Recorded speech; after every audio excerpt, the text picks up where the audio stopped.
اعوذ باللہ من الشیطان الرجیم بسم اللہ الرحمن الرحیم ایاما معدودات فمن كان منكم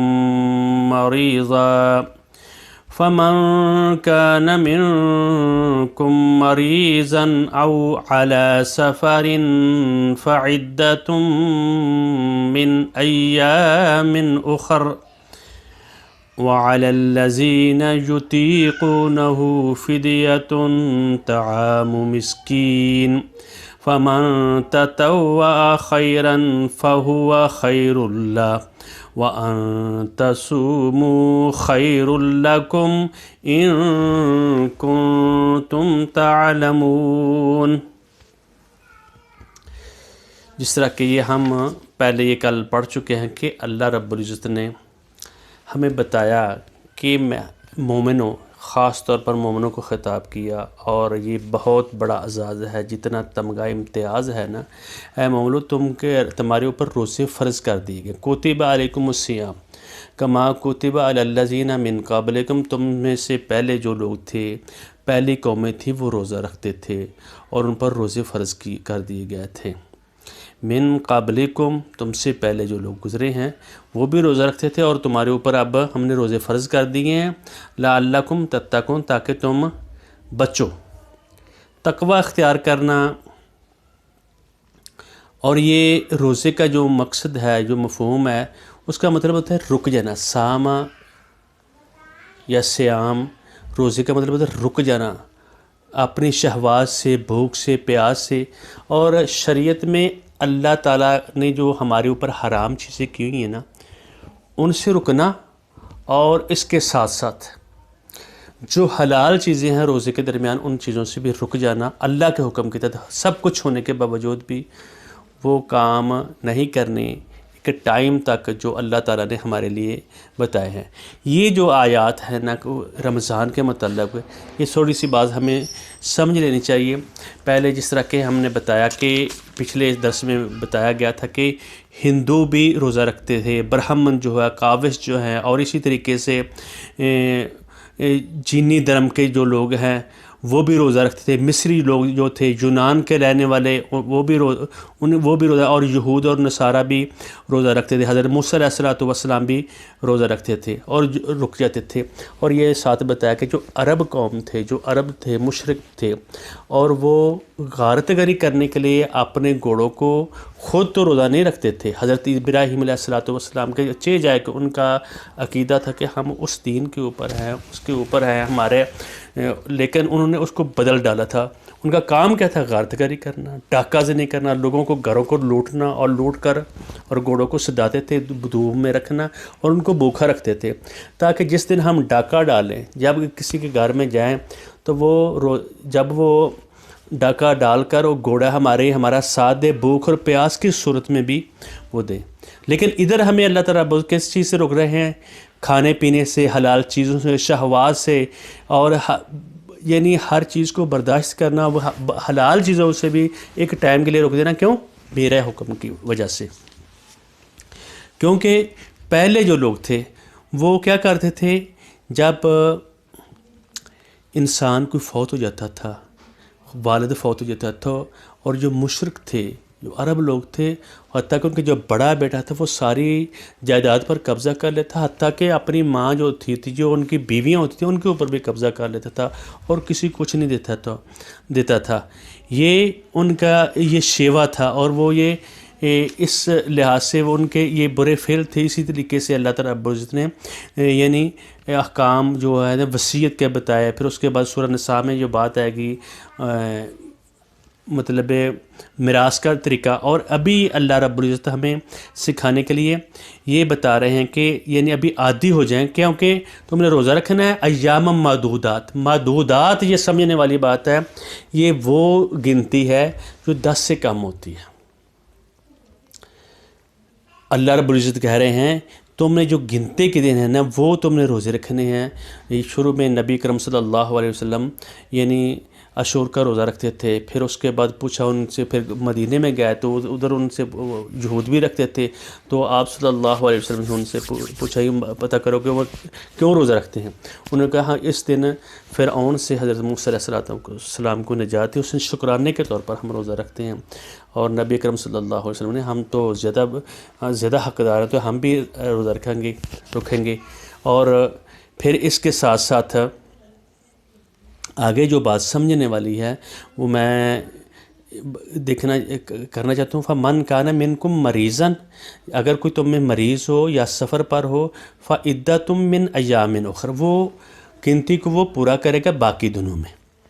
اور ساتھ یہ فرمایا وعلی الذین یطیقونہ فدیۃ طعام مسکین، اگر کوئی بندہ طاقت رکھتا ہے ایک فدیے کی تو وہ ایک مسکین کا، وہ اس میں رعایت تھی اس میں کہ وہ روزہ رکھتا ہے، اگر روزہ نہیں بھی رکھنا چاہتا تو وہ ایک مسکین کا کھانا کھلا دے گا اور وہ روزہ نہیں رکھے گا. یہ اس کے لیے التعیین علی التخییر، یعنی روزے دو چیزوں میں اس نے رکھنا ہے، یا تو روزہ رکھ لے گا، اگر روزہ نہیں رکھتا کھاتا پیتا ہے تو وہ ایک مسکین کا کھانا وہ دے دے گا. لیکن اللہ تعالیٰ نے ساتھ یہ بتا دیا فَمَن تَطَوَّعَ خَيْرًا فَهُوَ خَيْرٌ لَهُ، اس کو چاہیے جو خیر کو جو لے گا، جو بہتری اس کے لیے یہی ہے کہ وہ خیر کا چنے، یعنی روزہ رکھنے کو چنے. ان تصوموا خیر اللہ ان تصوموا خیر لکم، تمہارے لیے بہتر یہ ہے کہ تم روزہ رکھو. روزہ رکھنا یہ ہے ان کنتم تعلمون، اگر تم جانتے ہو. یہ نوافل کا روزے تھے، اس وقت یہ فرض کیے گئے تھے. جس وقت آگے جا کر یعنی آپ سمجھے کہ جب آدمی کو جو علم، عقل، حکمت، نیکی، بلائی، کوئی بھی بلائی کا کام ہو اس کو خیر کہا جاتا ہے. علم ہو، عقل ہو، حکمت ہو، عدل ہو، انصاف ہو، بلائی ہو، اور قانون شریعت ہو، اللہ تعالیٰ کے احکام پر چلنا ہو، جتنے بھی اچھے کام ہیں، اخلاقی کام ہیں، وہ سارے کے سارے خیر کے معنی میں آتے ہیں. اور جب یہ 6 آیات رمضان کے جو روزے ہیں، روزوں کے متعلق ساری ایک ہی جگہ پہ اکٹھی باتیں آ گئی. پہلے یہ حکم تھا وہ روزے رکھتے تھے اور اس میں ڈسکاؤنٹ تھا، چاہے روزہ رکھو یا فدیہ دے دو.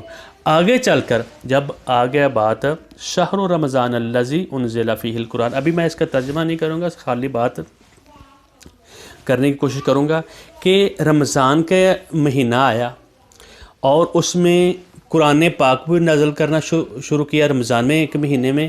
اور رمضان الذی انزل فیہ القرآن، اس میں قرآن پاک اتارا گیا. اور ساتھ یہ کہہ دیا فمن شاہد منکم الشہر، جو اس مہینے کو پائے، جس شخص کو زندگی میں یہ مہینہ آئے، فلیصمہ، اس کو روزہ رکھنا چاہیے. اب وہ جو تخیر والا معاملہ تھا وہ ختم ہو گیا، روزہ تم نے رکھنا ہے. اگر جو مسکین کا کھانا کھلانا ہے یا بیمار ہے، جو وہ تخیر ختم ہوگی اور کہا کہ یہ روزہ تم نے رکھنا ہے. اور ساتھ آگے ادھر بھی کہہ دیا جو تم میں مریض ہو یا سفر پر ہو وہ کیا کرے، باقی دنوں میں روزہ رکھے. اور اس آیت جو ہے 185 نمبر جو آیت ہے، اس میں بھی کہہ دیا فمن شاہدہ منکم الشہر، جو اس مہینوں کو پائے گا، جو اس میں حاضر ہوگا، رمضان کا مہینہ ہو اور بندہ تندرست ہو تو اس کے اوپر ضروری ہے کہ وہ روزہ رکھے. فلیصمہ، یہ حکم کا صیغہ ہے. آگے یہ بات بتائی، کیا بتایا کہ من کانا، جو تم میں مریض ہو یا سفر پر ہو، فعدۃ من ایام اخر، جو سفر پر ہو اور مریض ہو اس کے لیے کیا ہے، وہ باقی دنوں میں روزہ رکھے، وہ ٹھیک ہو جائے گا، وہ روزہ رکھ لے گا. یرید اللہ بکم الیسر، کیونکہ اللہ تعالیٰ تمہارے اوپر آسانی چاہتا ہے اور تمہارے اوپر تنگی نہیں چاہتا. یہ اللہ تعالیٰ کا حکم ہے کہ جو بندہ رمضان میں سفر کر رہا ہے یا بیمار ہو گیا تو یہ نہیں وہ میں مر جاؤں گا روزہ ہی رکھوں گا، لیکن جو ڈسکاؤنٹ ملا وہ اس کو حاصل کرے. لیکن جو فدیہ تو عام و مسکین کا ہے یا اس سے زیادہ وہ بندہ کرے گا، وہ باقی رہنے دیا. کس لیے کہ جو جو آدمی مریض ہے، جو بیمار ہے، اس کی طاقت اتنی نہیں ہے، اس کی امید ہی نہیں ہے، تو وہ ایک مریض کو، ایک شخص کو یا اس سے زیادہ بھی اگر کرے گا تو وہ بہتر ہے کہ وہ کھانا کھلاتا رہے، روزے کی بدلے کسی کو روزے رکھائے۔ اور یہ حکم ہے، اور یہ اگر انسان کو ڈسکاؤنٹ مل رہا ہے، سفر میں جا رہا ہے، اور اللہ تعالیٰ یہ کہہ رہے ہیں کہ نبی کرم صلی اللہ علیہ وسلم کی حدیث ہے، کہا لیسا من البر الصوم فی السفر، کوئی یہ نیکی کا کام نہیں ہے کہ آدمی رمضان یعنی سفر بھی کر رہا ہو اور اپنے اوپر مشقت بھی ڈالے، اور اس کو اپنے اوپر مشقت نہیں ڈالنی چاہیے، کوشش کرے کہ جو اللہ کے حکموں کے تحت وہ کام کرے۔ پہلے آئی تھی وجوب التخیر، اور تخیر اس کو ڈسکاؤنٹ دیا گیا، چاہے روزہ رکھو یا نہ رکھو، اگر روزہ رکھو بہتر یہ ہے کہ روزہ رکھو، اگر کوئی نہیں رکھنا بھی چاہتا تو وہ کیا کرے، وہ ایک مسکین کا کھانا کھلا دے، ٹھیک ہے۔ جب آگے فل یسم ہو، آگے 185 نمبر میں آیا فل یسم ہو، چاہیے کہ وہ اس کو روزہ رکھے۔ وجوب التعین، یہ اب لازم ہو گیا کہ وہ روزہ رکھے، باقی جو اس نے گنتی پوری کرنی ہے باقی دنوں میں کرے گا، یہ بات ہوئی۔ یعنی یہ میں نے کوشش کی ہے کہ آدمی کو یہ اس بات کی سمجھ آ جائے۔ تو اب ہم اس آیت کا ترجمہ کرنے کی کوشش کرتے ہیں۔ ایام معدودات، گنتی کے چند دن، جمع وہ 3 یا 9 تک یہ چیز ہوتی ہے۔ یہ جو پہلے روزے تھے وہ یعنی ایام 20 کے تھے، یعنی 13، 14 اور 15 کے روزے رکھے جاتے تھے، اور نبی کرم صلی اللہ علیہ وسلم سوموار کا بھی اور جمعرات کا بھی روزہ رکھا کرتے تھے، اسی طرح عاشور کا روزہ رکھنا، یہ نوافل تھے۔ اور جب یہ رمضان کے روزے فرض ہو گئے، یہ ان کو انہوں نے تخیر پر رہنے دیا، یعنی آدمی چاہے تو رکھے چاہے تو نہ رکھے، وہ اس میں، اور اگر رکھے گا تو اس کے لیے بہتری ہے۔ اور ساتھ یہ بھی بتا دیا جو تم مریض ہوگا اور جو طاقت نہیں رکھتا وہ ایک مسکین کا کھانا کھلا دے گا، اور اس کے لیے یہ بہتر ہے۔ اور ساتھ یہ کہہ دے گا روزہ وہ لازمہ رکھے، کیونکہ ان تصوموا خیر لکم، اس کے لیے بہتر یہی ہے کہ وہ روزے رکھے ہیں۔ ان کنتم تعلمون، اگر تم عقل رکھتے ہو، اگر تم جانتے ہو، انسان کو روزہ رکھنا چاہیے۔ یہ بعض لوگ کہتے ہیں جی یہ مسئلہ کہہ دیتے ہیں جی یہ جو ہے نا رمضان روزے اس میں اگر فدیہ دے دیتا ہے، لیکن جو مریض ہو اس کے ملنے، اس کو صحیح درست ہونے کی ہمت ہی نہ، امید ہی نہ ہو، وہ تو دے، اس کو حکم کو باقی رکھا۔ اور یہ کہہ دیا فل یصوم، لازم ہے جو رمضان کا مہینہ آئے اور اس کے اوپر روزہ رکھے۔ اور پھر ہم آگے رمضان، شہر رمضان کا مطلب کیا ہوتا ہے، انزل فیہ القرآن کیا ہوتا ہے، پھر اس کے اوپر ہم بات کریں گے انشاءاللہ الرحمن۔ تو اللہ تعالی ہمیں رمضان کا مہینہ بھی آ رہا ہے، اس کے اوپر وہ ہماری زندگیوں میں بابرکت مہینہ ہو۔ اور نبی کرم صلی اللہ علیہ وسلم نے فرمایا ایک حدیث میں، جو شخص میرا نام سنے اور وہ درود نہ پڑھے تو، اور اس کے بندے کے اوپر اللہ تعالیٰ کی رحمت نہ ہو، اس کے اوپر لعنت ہو۔ اور ہمیں محمد رسول اللہ صلی اللہ علیہ وسلم کے جب نام ہے تو درود پڑھنا چاہیے۔ اور جو شخص رمضان کا مہینہ ہے اور آپ توبہ اللہ نہ کرے، اللہ اس حقوق کو پورا کر کے وہ روزے رکھے اور رمضان کا مہینہ آئے اور اپنے آپ کو بخشوا نہ لے، تو وہ ایسے آدمی کے لیے بھی نبی کرم صلی اللہ علیہ وسلم نے کہا کہ وہ اس شخص کے لیے کتنی بربادی ہے کہ وہ شخص یعنی محروم ہوتا ہے اس چیز سے۔ اور ساتھ ہی فرمایا جس شخص کے والدین ہوں ان کی خدمت کر کے اللہ تعالیٰ کو راضی نہ کر لیں، اور روزہ تمام حقوق کو جو اسلامی شعار ہیں ان کو سارا بجا لیتے، یہ نہیں ساتھ ساتھ گانے بھی سنتا رہے، حرام کمائی بھی کھاتا رہے، وہ پڑوسیوں رشتہ داروں کو بھی تنگ کرتا رہے، اور روزہ بھی غلط طریقے سے یعنی اس میں ان کے حقوق اور ان چیزوں کا خیال نہ رکھے گا تو وہ روزہ نہیں، کیونکہ نبی اکرم صلی اللہ علیہ وسلم نے فرمایا جو بندہ جھوٹ نہیں چھوڑتا اور عمل جو کام کرتا ہے وہ بھی جھوٹا عمل نہیں چھوڑتا نہیں ہے اور جہالت والے کام کرتا ہے، تو فَلَيْسَ لِلَّهِ حَاجَةٌ أَن يَدَعَ طَعَامَهُ وَشَرَابَهُ، اس کے اللہ تعالیٰ کو کوئی ضرورت نہیں، وہ کھانا پینا اپنا چھوڑ دے، وہ بھوکا ہو۔ اور جو اس آدمی نے جھوٹ نہیں چھوڑنا، جس آدمی نے جھوٹ پر عمل بھی کرتا ہے، حرام کھاتا ہے، سود کھاتا ہے، حرام کی کمائی کھاتا ہے اور جہالت والے سارے کام کرتا ہے، تو اس کے کھانے پینا چھوڑنے کا اللہ تعالیٰ کو فائدہ نہیں ہے۔